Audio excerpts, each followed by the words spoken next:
La salle de l'esprit et du temps se situe dans le palais divin. Nous la voyons pour la première fois à l'arc Cell dans le manga. Lorsque l'on passe la porte, on entre dans une autre dimension, et bien des changements s'opèrent. À partir du moment où la porte est fermée, un an passé dans cette salle équivaut à une seule journée sur Terre. Une fois arrivé dedans, on se retrouve dans un petit bâtiment, du même style architectural que le palais, avec une horloge sur le toit et deux sabliers géants sur les côtés. Il y a tout ce qu'il faut pour y vivre à l'intérieur, des lits, une salle de bain et de la nourriture en poudre. Les conditions à l'intérieur de la salle sont extrêmes. La gravité y est 10 fois supérieure à celle de la Terre, la température peut varier entre moins 40 et plus 50 degrés et il y a 4 fois moins d'oxygène. Et pour couronner le tout, c'est un immense espace blanc de la taille de la Terre. C'est Goku qui la montre à Gohan, Piccolo, Vegeta et Trunks après s'être remis de sa maladie cardiaque. Cela leur fera gagner du temps pour affronter Cell et les androïdes, et de plus ça permet de ne pas abîmer la Terre en s'entraînant. Il leur dira que seulement 2 personnes peuvent y entrer, mais lorsque Dende deviendra Dieu, il corrigera ce défaut de la salle avant l'arc-bout.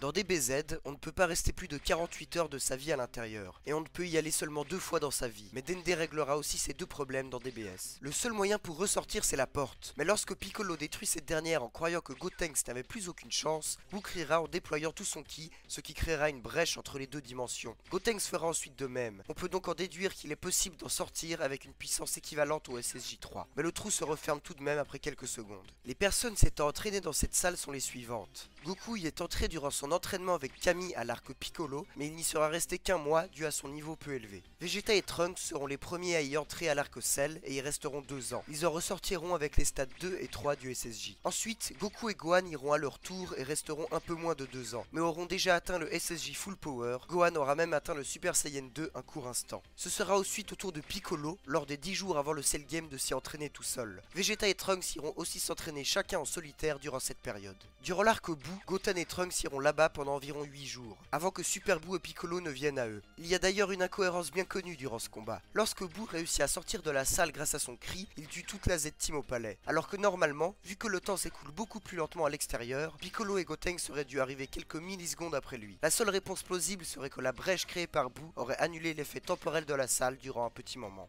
Et voilà les amis, c'est la fin de cette petite vidéo. J'espère que ça vous aura plu. N'hésitez pas à m'en faire part en commentaire. Abonnez-vous, likez, partagez et sur ce, bisous sur les fesses.